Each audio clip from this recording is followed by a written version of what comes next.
여러분, 사람이 무엇으로 사는지 아십니까?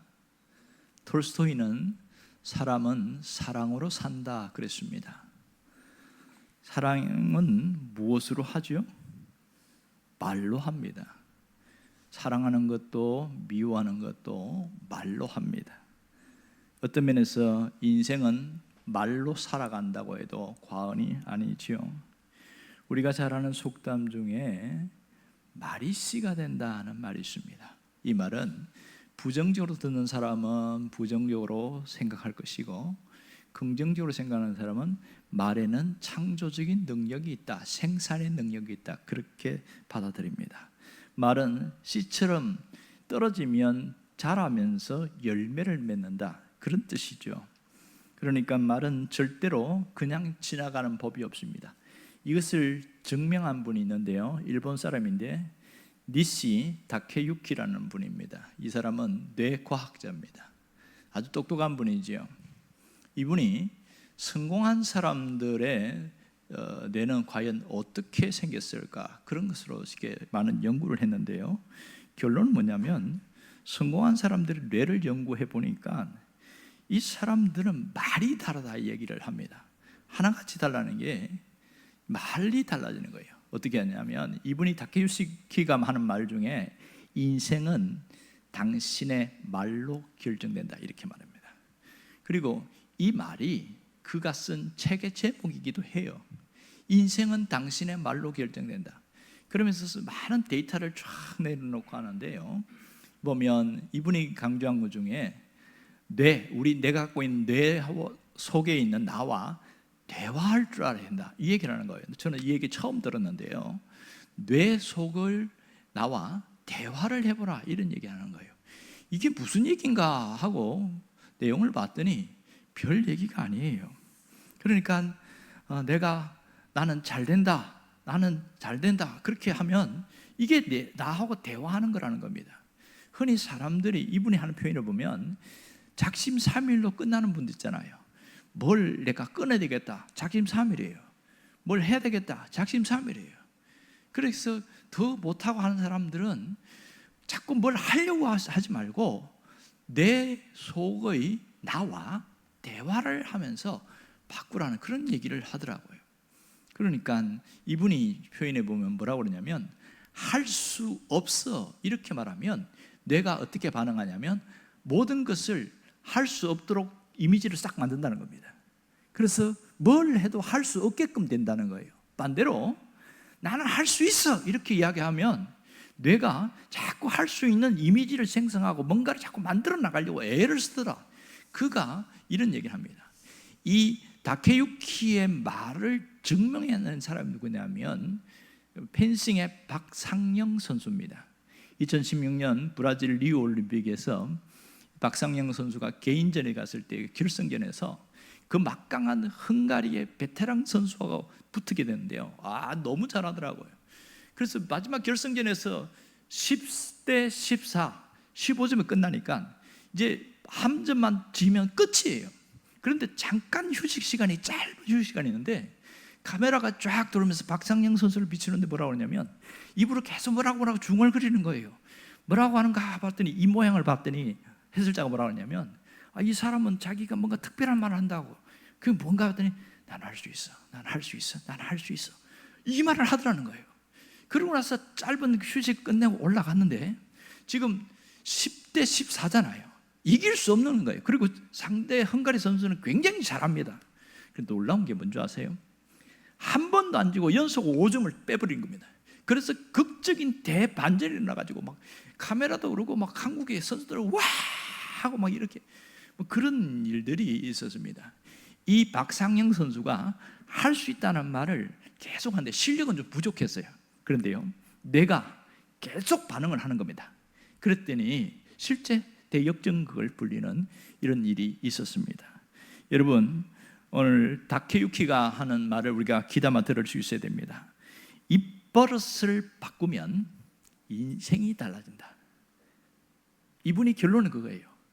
여기 작심삼일 그거 자꾸 하려고 버티지 말고 입버릇부터 바꾸라는 겁니다. 안 되는 것은 안 된다고 말을 자꾸 했기 때문에 안 된다는 겁니다. 안 되는 상황인데 된다고 말하고 할 수 있다고 말하고 이러면 그 뇌가 반응을 하면서 움직임이 있다는 거예요. 실제로 이렇게 해서 달라진다. 저는 이 다케유키의 말을 귀담아 듣고 이런 인사를 하면 좋겠다. 옆 사람과 한번 이렇게 인사하면 좋겠습니다. 잘 됩니다. 한 번 더 인사할까요? 더 잘 됩니다. 자기 자신에게 한번 인사해 보세요. 좋은 일이 있을 거야. 여러분 입버릇처럼 이렇게 말을 하게 되어지면 어떤 장애물도 뛰어넘을 수 있는 힘이 생길 겁니다. 근데 올림픽이 어떻게 해서 생기느냐? 쿠베르탱이라는 분이 근대 올림픽의 창시자인데요. 그러니까 지금으로부터 한 130년 전 1894년에 이 쿠베르탱이 국제 IOC 국제올림픽위원회를 만들고 그 다음 해인 1896년에 그리스 아테네에서 올림픽을 처음 시작을 했어요. 종목이 뭐냐면 달리기, 사격, 그 다음에 펜싱, 수영, 장애물 경기 5가지였습니다. 이렇게 하게 된 배경은 프랑스의 그 전령 장교가 그 이야기를 근거로 해서 시작됐는데요. 이 장교가 말을 타고 자기의 어떤 중요한 소식을 이제 고국에 있는 어떤 거기 지휘관에게 전달해야 되는데 막 가는데 전속으로 달려가는데 옆에 있는 적진에서 갑자기 칼을 팍 빼들고 오더라는 거예요. 그 정신없이 싸우다가 그렇게 해서 이기고 가는데 저 멀리 서 있는 적진에 총을 갖고 말을 쏴가지고 꼭 넘어졌어요. 그런 다음에 자기를 향하여 다시 한번 재장전해서 쏘려고 할 때 그때 넘어진 그 상태에서 그 적군의 심장을 향해 쏘아가지고 이기고 그러고 나서 걸어서 이제 가는데 앞에 강이 있으니까 그 강을 수영을 해서 건너가요. 그렇게 해서 힘들게 가서 결국은 지휘관에게 이 전장의 소식을 결국 전령이 전달하고 그것이 착안돼서 쿠베르탱이 5가지 그렇게 올림픽을 만듭니다. 첫 번째 달리기, 그 다음에 펜싱, 그리고 사격, 수영, 마지막에는 장애물 경기였는데요. 그렇게 시작하는데 가장 반발에 부딪힌 게 딱 한 가지 있습니다. 장애물 경기였습니다. 이거는 꼭 안 하면 안 되겠냐고. 근데 이 쿠베르탱이 계속 강조하고 이거는 반드시 해야 된다. 이렇게 하니까 할 수 없이 다른 의원들도 그럼 그렇게 해보자고 시작을 한 거예요. 왜 쿠베르탱이 그 얘기했냐면 이 장애물 경기는 우리의 인생의 모습과 너무 흡사하기 때문에 이거는 해야 된다. 그래서 장애물 경기가 들어온 겁니다. 여러분, 우리가 기억할 것은 장애물 없는 인생은 없다는 사실이에요. 장애물이 없이 인생을 살아갈 수 있는 사람은 아무도 없습니다. 사실 다 아는 얘기지만 우리 인생은 맑은 날보다 흐린 날이 훨씬 더 많습니다. 기쁜 날보다 근심스러운 날이 훨씬 많습니다. 때로는 삶의 어떤 고비고비에 거대한 벽이 있어서 앞으로 나갈 수 없는 그런 답답함 속에 있고 어떤 분들은 자기 마음에 내 인생의 현실이 절벽 위에 서 있는 것 같은 그런 현실 속에 있는 사람들이 굉장히 많습니다. 어떤 것은 가난이 그 벽으로 자기에게 고통을 주고 학벌 그리고 나이 심지어 운이라는 것이 따라주지 않아서 꼬꾸라지는 그런 일들이 많습니다. 우리를 멈추 세우게 하는 일들이 우리 주변에 얼마나 많은지 모릅니다. 하지만 지혜로운 사람이 현자라고 하는데요, 이 현자들은 이 우리가 부르는 장애물에 대해서 다른 시각으로 바라보는 사람이 많습니다. 그 중에 한 사람을 뽑자면 마르쿠스 아우렐리우스를 볼 수 있는데요, 이 사람은 황제입니다. 로마 16대 황제이고요, 그리고 철학자입니다. 그래서 이 사람이 쓴 게 아우렐리우스의 명상록입니다. 그러니까 스토아 학파의 철학자인데 이분이 했던 중요한 말이 있습니다. 행동을 방해하는 것이 오히려 나아가게 하고 길을 가로막는 것이 길이 된다. 저는 이거 몇 번 읽었거든요. 행동을 방해하는 것이 오히려 나아가게 하고 길을 가로막는 것이 길이 된다. 생각하면 생각할수록 이 생각을 바꾸는 게 얼마나 중요한가를 한 번 더 묵상을 해본 적이 있습니다. 그는 그런 얘기하는 거예요. 사람이 누구나 고난을 당하고 어려움을 당하잖아요. 이 고난에 대해서도 생각을 바꾸라는 겁니다. 고난이라는 것은 단지 피해야 할 그런 대상이 아니고 이걸 이용해서 적극적으로 나아가라, 전 역설적인 그런 표현을 쓰고 있는 거예요. 아우렐리우스가 그렇게 했던 것이 사람들에게 많이 회자되고요. 특별히 이 단어는 많이 곱씹어야 될 부분인데요. 그건 뭐냐면 우리가 장애물은 막다른 길이 아니라 이전과는 다른 방식으로 삶을 이어나가게 하는 변곡점이다. 새로운 경로의 시작이다. 쉽게 이야기하면 장애물은 나를 가로막는 끝이 아니라 새로운 삶으로 경로를 바꾸게 하는 시작이다, 이런 얘기죠. 여러분은 정말 그렇게 생각하고 있습니까? 장애물은 우리를 인생을 끝나게 만들고 망하게 만들고 무너뜨리는 적으로 보지 않습니까? 장애물은 멈추라는 정지 신호가 아니라 지금과 다른 경로로 그렇게 시작해서 한 단계 더 다른 방법으로 나아가는 그 길이다, 그 얘기를 하고 있는 것이죠. 똑같이 어려운 가운데 들어섰는데 어떤 사람은 끝이 보이지 않는 동굴 속에 갇혀 있는 사람이 있는가 하면 어떤 사람은 내 인생은 동굴이 아니고 터널이야, 이렇게 생각하고 뚜벅뚜벅 걸어갑니다. 둘 다 깜깜한 곳을 걸어가는 거예요. 그러나 터널이라고 생각하는 사람은 뭘 생각하고 갑니까? 끝이 있다는 것을 생각하는 겁니다. 저 끝 너머에 희망찬 태양이 나를 기다리고 있다. 그렇게 가니까 실제로 터널이 나오더라는 거예요. 끝이 나오더라는 겁니다. 여러분, 우리 인생에서 장애물은 내 길을 막는 것으로만 생각하면 인생은 무너질 수밖에 없습니다. 장애물은 나를 넘어뜨리는 것으로만 생각하면 인생이 우리가 너무 힘들다는 거예요.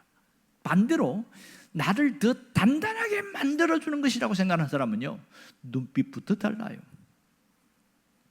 표현이 달라요. 움직임이 다릅니다. 왜냐하면 이건 내가 여기서 멈추면 안 되지 하고 어떻게 하든지 뛰어넘으려고 애를 쓰거든요. 내가 마주한 그 장애물을 피하려고만 하지 말고요, 이제는 이 장애물이 길을 여는 다른 수단이 있을 것이라고 믿고 그렇게 나갈 때 삶의 주인이 장애물이 아니고 나 자신이 삶의 주인이 된다는 것을 잊지 않기를 바랍니다. 오늘 이 장애물을 뛰어넘는 한 사람의 이야기가 나옵니다. 여러분, 오늘 어떤 지나가는 넌센스 얘기를 한번 하려고 하는데요, 성경에 보면 여러 가지 넌센스의 어떤 표현들이 나오는데 그 중에 이런 얘기가 있어요. 돈을 가장 많이 쓰고 잘 쓰는 사람이 나온다는 거예요. 그 사람이 누군지 아세요? 한 번도 들어본 적이 없죠. 돈을 굉장히 잘 쓰는 사람이 나오는데 그 사람이 삭개오라는 겁니다. 왜 삭개오냐? 내가 삭개요. 그것도 삭개요. 오늘 밥값이 많이 나오는데 그거 내가 삭개요. 뭐든지 산다는 거예요. 아직도 웃지 못하는 사람 무슨 소리인가 못 알아듣고 있는 모양입니다. 오늘 삭개오에 대한 이야기인데요, 이 교회 어릴 때부터 나온 분들은 삭개오를 너무 잘 알아요. 왜냐하면 노래도 부르고 그래서 삭개오 하면 금방 이해합니다. 하지만 한 번도 들어보지 않은 그런 부분을 우리가 오늘 관심을 갖고 보려고 하는데요, 그래서 삭개오에 대한 얘기는 왜 우리에게 감동을 주냐면 그 삭개오의 삶의 변화나 그가 예수님을 만나고 하는 열정이라든지 그 삶의 비참함, 모든 걸 가졌지만 아무것도 없는 허공 속에 있는 것 같은 그 삶의 모습들, 그런 것들이 우리에게 시사하는 바가 굉장히 많기 때문에 그렇습니다. 특별히 잃어버린 자를 찾아 구원하러 오신 예수님에 대한 이야기가 삭개오의 사건에 있기 때문에 이 삭개오 이야기는 굉장히 중요하게 다루고 있습니다. 많은 사람들의 인생의 공감을 불러일으키는 것은 삭개오의 모습이 내 모습 같다, 그런 사람들이 많습니다. 예수 없이 세상에서 살다가 외로움과 허무감에 빠져 있는 그런 사람들이 삭개오처럼 살아가는 사람이 많더라는 겁니다. 그런데요, 하나님은 삭개오에게 영원한 생명을 주시기 위해서 예수님을 보내주셨고, 그래서 예수님을 만난 이후에 진정한 삶의 기쁨이 뭔지를 발견하도록 해줬습니다. 그 삭개오의 사건 속에서 나도 예수님 만나면 인생이 달라질 수 있겠구나, 그런 소망을 갖게 되는 것이지요. 하지만 예수님 만나기 전에 삭개오의 모습은 외적으로는 모든 것을 가졌고 성공한 자였습니다. 그는 부자였고 권력을 가진 자였기 때문에 그렇지요. 그러나 그는 자기 삶에 만족이 없어요. 늘 외롭고 채우지 않는 공허감이 자기를 붙들고 있었습니다. 이게 뭔가, 그 답답함이 있었습니다. 삭개오 같은 그런 삶을 살았던 한 사람을 표현하자면 우리 한국의 지성계의 대표자라고 할 수 있는, 특히 무신론자의 대표자인 이어령 교수였습니다. 이분은 문화부 장관도 하고 굉장히 똑똑한 사람이었어요. 지금은 돌아가셨었는데 약 한 10여 년 전에 73세 때 일본에서 세례받고 예수를 믿기 시작했는데요, 이분이 쓴 책이 있습니다. 우물을 파는 사람. 그 책에 보면 이분이 자기가 직접 이렇게 얘기를 했어요. 명예를 달라면서 글을 썼더니 명예가 생기더라. 돈을 벌려고 애를 쓰니까 돈이 생기더라. 내 몸에 병이 생겨서 병을 고치려고 병원을 찾았더니 병이 낫더라. 그런 얘기하는 겁니다. 그런데요, 자기 안에 있는 외로움은 무엇으로도 고칠 수 없더라는 거예요. 무엇으로도 채울 수 없더라는 거예요. 그래서 이분이 이 책이 뭐라고 그러냐면, 어느 날 자기가 너무 외로워서 혼자 극장에 가서 영화를 봤대요. 영화를 볼 때는 그 몰입해서 본다고 아무 생각 없이 보고 나오는데, 영화를 보고 나오는데 더 허전하다는 겁니다. 이게 뭔가, 그러니까 내가 뭐든지 다 원하는 대로 얻고 그렇게 했는데 내 마음의 공허감은 채울 수 없으면서, 이분이 뭐라고 하냐면 나는 혼자인 것 같다, 이렇게 써놨어요. 여러분, 이 사람은 많은 것을 가졌어요. 돈도 가졌고요, 명예도 가졌고요, 장관이라는 권력도 가져봤어요. 그런데 자기 안에 그 외로움은 어떤 것으로도 해결이 안 되더라는 겁니다. 삶의 만족이 없더라, 이 얘기를 하는 거예요. 삭개오가 그러한 모습이었습니다. 모든 것을 가졌지만 자기 삶에 만족이 없는 거예요. 너무너무 외롭고 힘들었던 겁니다. 그래서 세상의 것으로 행복을 찾으려고 몸부림쳐 봤지만 여전히 답답했습니다. 그래서 예수라는 분을 만나면 삶이 달라진다는 얘기를 수도 없이 듣게 됐거든요. 실제로 그런 소문을 많이 들었으니까. 근데 어느 날 예수님이 자기에 있는 고향에 온다는 얘기를 듣고 나도 한번 예수님을 만나 볼까? 그런 생각을 한 거예요. 그러면 예수님이 갈릴리에서 여리고로 갔단 말이에요. 그러니까 예루살렘에서 여리고까지는 약 한 23km, 북동쪽에 23km 떨어져 있는데, 여러분 여리고 성을, 성경을 읽은 사람 너무 잘 알죠. 어떻게 압니까? 이스라엘 백성들이 40년 광야 생활을 끝내고 가나안 땅에 처음 갈 때 전쟁을 한 곳이 어디냐? 여리고입니다. 1000년 동안 무너지지 않았던 이중 성벽의 여리고성이 하나님의 능력으로 무너졌잖아요. 그 여리고 성터가 2000년이 지금 지난 지금도 그 터가 있더라고요. 제가 한 1995년, 6년인지요. 그때 그 교수님과 함께 성경 지리 공부를 하면서 갔더니 여리고 성터가 그대로 남아 있어요. 그 여리고에 예수님이 온다는 겁니다. 그런데 이 삭개오에게 답답함이 있었어요. 오늘 성경은 삭개오에 대한 프로필이 나오는데 2절과 3절을 보면 삭개오를 뭐라고 소개하냐면 그는 권력을 가진 세리장이다, 이렇게 이야기합니다. 세리장. 그리고 많은 재물을 가진 부자다, 이렇게 말합니다. 대단하지 않습니까? 많은 것을 가졌으니. 또 하나는, 그런데 3절을 보면 그의 약점을 이야기를 하고 있어요. 약점이 뭐냐? 키가 작다는 겁니다. 안 그래도 유대인들이, 그 당시 유대인들 키가 작았는데 그 사람들보다 키가 작다는 것은 약 일반 사람보다 어깨 아래만큼 키가 작다는 겁니다. 그러니까 어깨 아래니까 뭐 사람들이 있으면 앞에 보여요, 안 보여요? 안 보이는 거예요. 문제는 이 삭개오가 예수님을 만나려고, 예수님이 어떤 사람인가 하고 궁금해가지고 만나려고 하다 보니까 안 되는 거예요. 오늘 보면 3절 끝에 보면 사람이 많아 할 수 없어 이렇게 나옵니다. 오늘 우리가 주목할 부분도 이 부분입니다. 사람이 많아 할 수 없어. 도대체 얼마나 많은 사람이 모였다는 것일까요? 어디서 그 많은 사람이 왔을까요? 여러분, 이 사람들은 순수한 여리고 사람들입니까? 아니면 타지에서 온 사람들과 섞여 있습니까? 후자가 맞겠지요. 우리가 누가복음 18장 앞부분에 보면 누가 나오냐면 바디메오 이야기가 나옵니다. 물론 누가복음에는 바디메오라고 적어 놓지 않습니다. 마가복음 10장에 보면 바디메오라고 이름을 이야기했지만, 그리고 이 바디메오 사건이 마태복음 20장과 마가복음 10장에 동시에 나옵니다. 그러니까 이 바디메오는 태어나면서부터 맹인이에요. 그러니까 시신경이 완전히 죽었어요. 도무지 이 사람은 살아날 가능성이 없습니다. 개한 수술해도 안 됩니다. 왜? 시신경이 죽었으니까. 그런데 예수님이 손 얹고 기도해 줬더니 나아버린 거예요. 그럴 때 사람들이 신선한 충격을 받았어요. 이분이 도대체 누구인가? 그들이 지금 누구를 기다리냐면 메시아를 기다렸단 말이에요.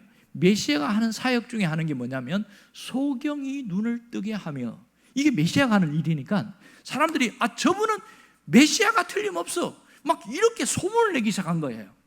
그러니까 그분이 여리고로 간다고 그러니까 그러면 나도 한번 가봐야지. 소문 듣고 갈릴리에서 온 사람들, 소수의 사람들은 또 유대 지역에서 온 사람도 있을 것이고, 그리고 또 많은 그 여리고에 있는 그 수많은 상인들 중에 뒤섞여 있는 거죠. 그러니까 제자들과 하면 최소한 수십 명에서 많게는 수백 명의 사람들이 그 여리고를 지나가는 겁니다. 여리고를 제가 보니까 길목이 있는데 한 8개의 길목인데 어디를 가든지 중앙을 통과해야 되는 길이 있어요. 그러면 삭개오는 어떻게 해야 됩니까? 사람이 많아 할 수 없으니까 예수님이 통과할 그 길목에 자기가 기다리고 있는 거예요. 내가 그래도 예수님을 한번 만나봐야 되지 않겠냐, 그런 심정으로 예수님을 만나려고 하고 있습니다. 자, 보세요. 사람이 많아 할 수 없어. 이때에 뭐라고 생각됩니까? 난관에 부딪혔다는 거죠. 어려움이 생겼다는 거예요. 그때에 이 삭개오에게 예수님을 만날 수 없을 가능성이 많습니다. 여기서 선택할 수 있어요. 다음 기회에 만나지 뭐. 아니야, 오늘 반드시 내가 만나야 돼. 선택 상황에 있는 삭개오는 후자를 선택했지요. 내가 예수님을 어떻게든 만나야지. 하지만 주님을 만나는데 커다란 장애물이 생겼다는 겁니다. 장애물이, 첫 번째 장애물은 바로 직업의 장애물입니다. 그가 갖고 있는 직업이 뭐예요? 요거도 먹는 직업이에요. 세리라는 거. 그것도 세리의 우두머리인 세리장애입니다. 저 죽일 놈. 그러니까 이게 장애물이에요. 그건 사람 가까이 갈 수가 없는 거예요. 두 번째는 신체적 장애물이에요. 뭐예요? 키가 너무 작아요. 키가 작아요. 아무리 가까이 가려고 해도 할 수가 없는 거죠. 세 번째는 사람, 군중의 장애물. 이걸 인해장막 이렇게 말합니다. 이 겹겹의 장애물이 있으니까 대부분 한 가지 정도면 어떻게 해보지 하지만, 이렇게 2중, 3중의 장애물이 있으면 어떻게 합니까? 포기해버리잖아요. 여기서 내가 포기할 것인가 아니면 방법을 찾을 것인가, 이 기로에 놓여 있을 때 삭개오는 후자를 선택했습니다. 그래서 이 여리고를 너무 잘 아니까 어느 시점에 가면 반드시 어느 길로 오든지, 동쪽으로 오든지 서쪽으로 오든지 그 중앙은 통과하게 되어 있습니다. 그리고 기발한 생각을 하게 되었는데요, 자기가 키가 너무 작으니까 나무 위로 올라가려고 하는 겁니다. 돌 무화과 나무 위에 올라가면 저기도 봐도 보이니까 그렇게 할 수 있다는 거죠. 여러분, 우리가 나무 위에 올라가는 것이 뭐 문제가 있냐 이렇게 생각하죠. 그런데요, 어린 아이가 나무 위에 올라가는 것은 그건 오히려 귀여운 일입니다. 하지만 나이가 40쯤 되는 남자가, 그것도 세리장이라는 권력을 가진 자가 나무 위에 올라간다는 거, 이거는 뭘 내려놔야 돼요? 체면을 내려놓고 자존심을 내려놔야 됩니다.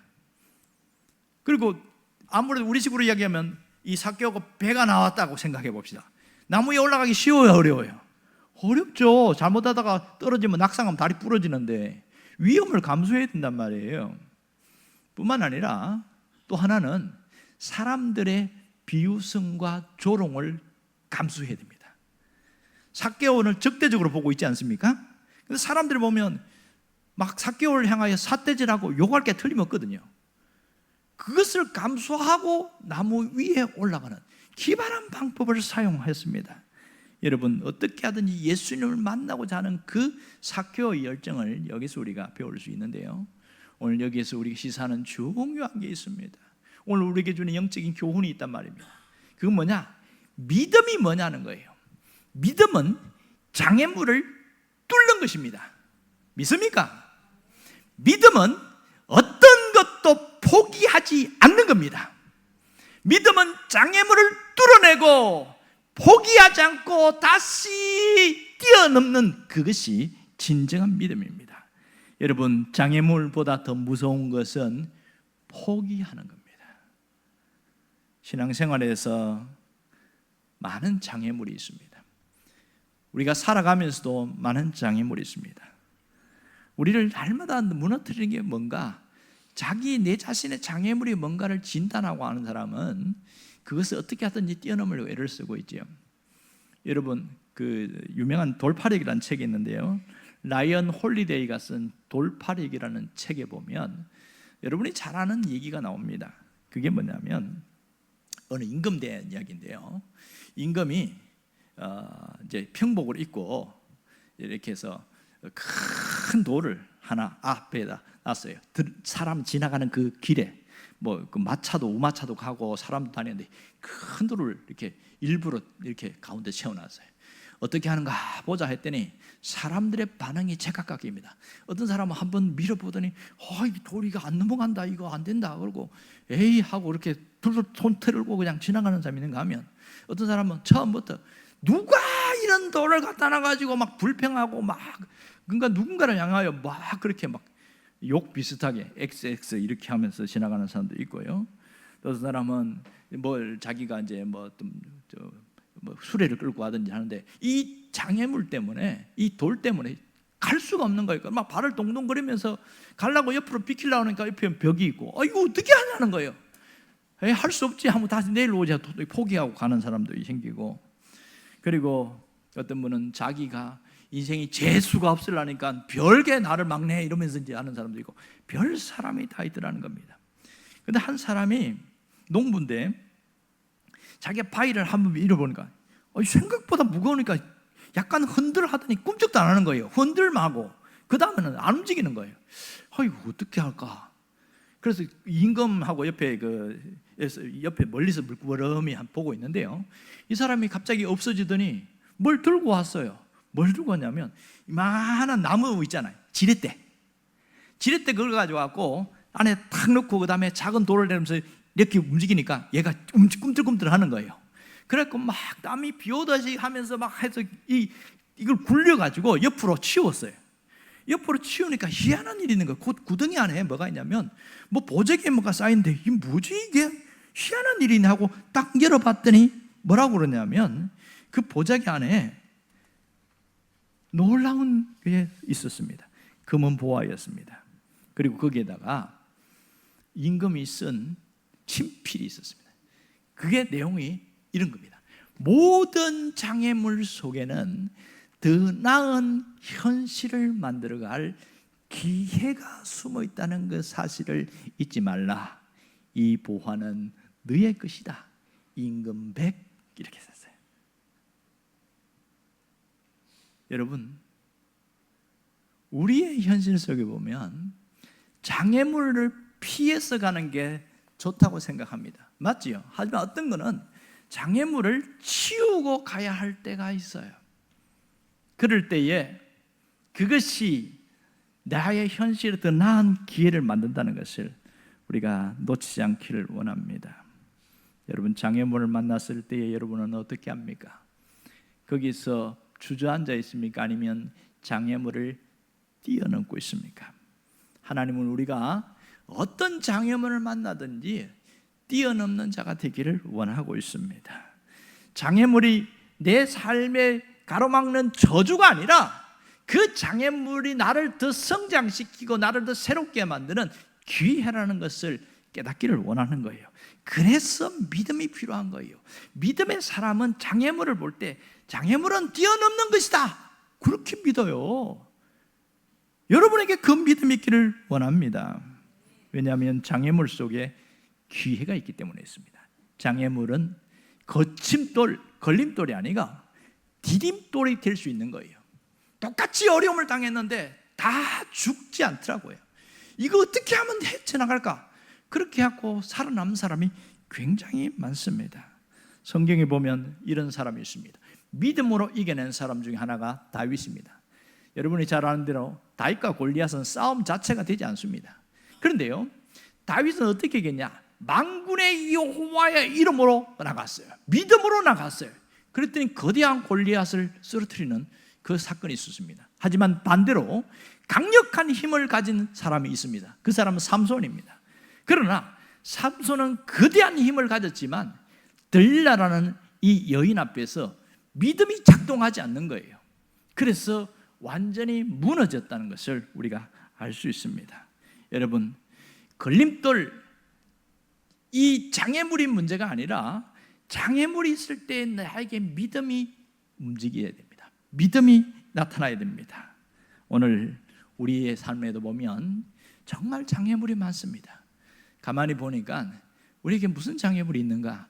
현실의 장애물이 있더라고요. 현실의 장애물. 무슨 현실의 장애물입니까?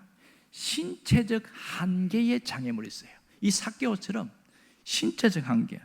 어떤 사람은 멀쩡한데 사고를 당해가지고 손가락을 3개를 자르고 2개가 남은 사람을 봤어요. 이 사람은 자꾸 손가락이 2개나 남았는데 불구하고 손을 자꾸 집어넣고 있는 거예요. 왜 그럴까? 쪽팔린다는 거죠. 자기가 장애인으로 보인 게 드러내기 싫다는 거예요. 그런가 하면 부이치치 같은 사람은 다리도 없고 팔도 없는데도 당당하게 드러내는 사람도 있어요. 왜 그래요? 현실의 장애물을 보지 않았기 때문에 그렇습니다. 또 하나는 환경적 장애물이 있습니다. 이 환경적 장애물은 우리를 너무 힘들게 합니다. 뭐예요? 학벌, 재능, 나이, 이 환경적 장애물입니다. 거기에 모두가 무릎을 꿇는 사람이 많습니다. 그래서 우리가 흙수저, 금수저 하는 얘기는 환경적 장애물을 말합니다. 또 하나는 이성의 장애물이 있습니다. 이성의 장애물이라는 것은 생각을 이야기하는 거예요.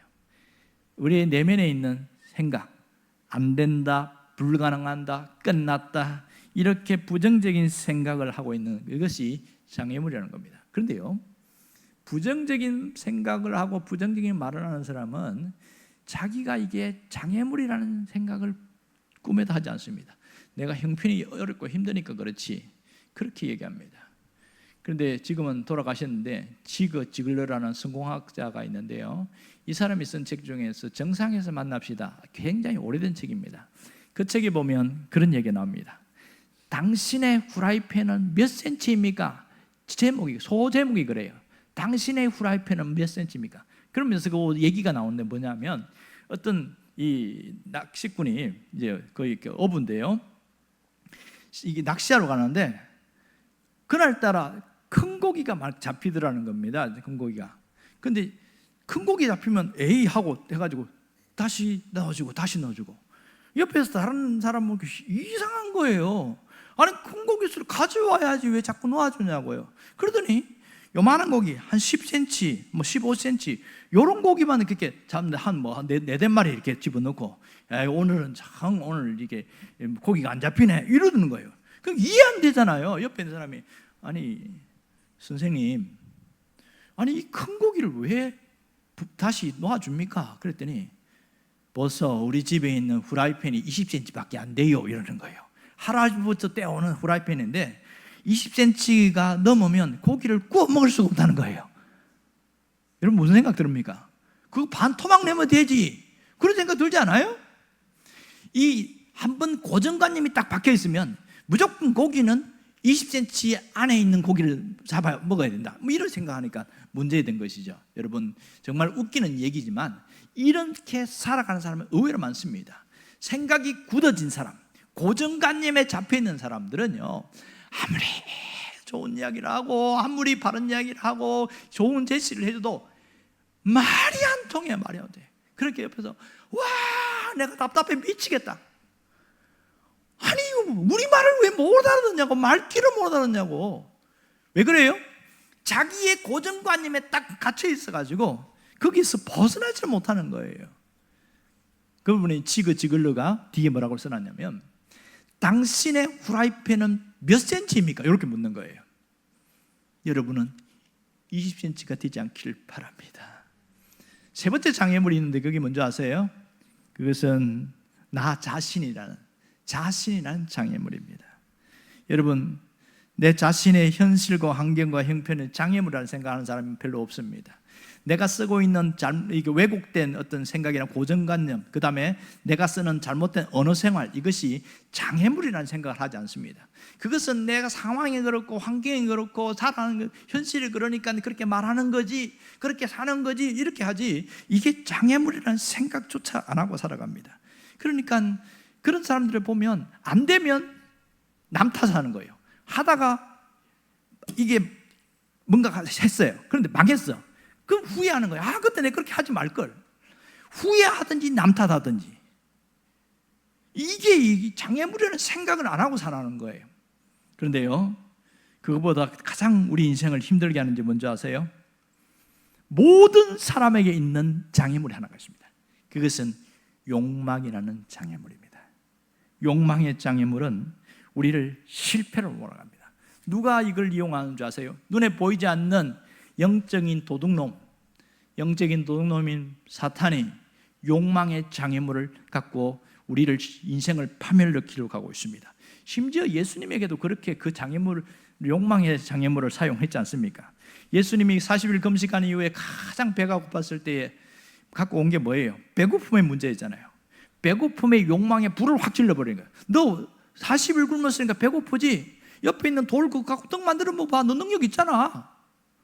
나한테는 그런 유혹을 안 할 거예요. 그런 시험 안 합니다. 예수님은 능력이 있으니까 그게 불을 지른 거죠. 또 하나는 명예의 어떤 문제를 건드렸습니다.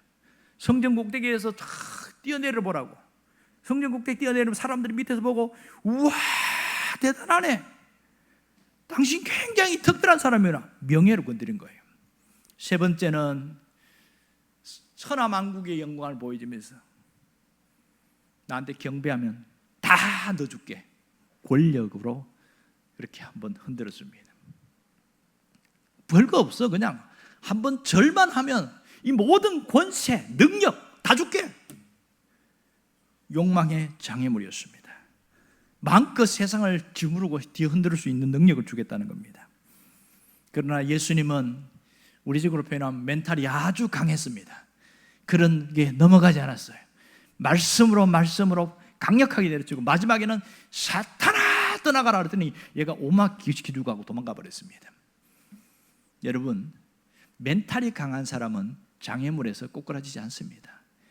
멘탈이 강한 사람은 장애물을 다른 시각으로 보기 시작합니다. 하나님, 우리가 내면에 있는 장애물과 싸워서 이기기를 원하고 있습니다. 그럴 때 장애물이라는, 내가 갖고 있는 이건 장애물이야, 그렇게 생각하는 순간부터 뛰어넘어겠다는 힘이 생기는 거예요. 어떤 사람은 아이고야 맨날 만나면 아프다는 이야기 하는 거예요. 24시간 아프다는 얘기 하는 거예요. 그러니까 진짜 아프긴 아파요. 얼마나 힘들겠어요. 맨날 아프니까 사고를 당했고 크게 사고 당해가지고. 그런데 여러분 그거 아시죠? 처음에는 마음이 안타깝고 그러다가 만날 때마다 아프다고 그래요. 한 달 듣고 2달 듣고 10달 들으면 갑자기 이 사람 안 만나고 싶어요. 갑자기 나도 아픈 것 같아. 자꾸 아프다는 소리만 들으니까. 그것이 장애물이라는 생각을 안 하는 거예요. 내가 여기서 다시 뛰어넘어야지. 이렇게 하면 아픈 것도 못 이긴다는 겁니다. 우리는 현실에 무너질 때가 많습니다. 여러분, 우리가 어떻게 어떻게 하면 이 장애물을 뛰어넘을 수 있느냐? 하나님과 가까워지면 됩니다. 말씀과 가까워지면 돼요. 말씀을 붙들기만 하면 장애물을 뛰어넘을 수 있습니다. 그러면 이런 얘기하는 거예요. 말씀을 붙든다는 게 목사님 뭐예요? 말씀을 그러면 외우는 게 붙드는 겁니까? 그것도 될 수 있겠지. 그런데요, 말씀을 붙든다는 것은 세 종류입니다. 하나는 내 평생 기억하는 말씀을 갖고 있는 사람, 평생의 말씀. 이것은 신앙의 좌우명과 같은 거예요. 내가 가장 힘들 때 이 말씀을 되새기고 하면서 이겨내는 것, 이게 말씀입니다. 또 하나는 한 주간의 말씀이 있습니다. 그것이 설교입니다.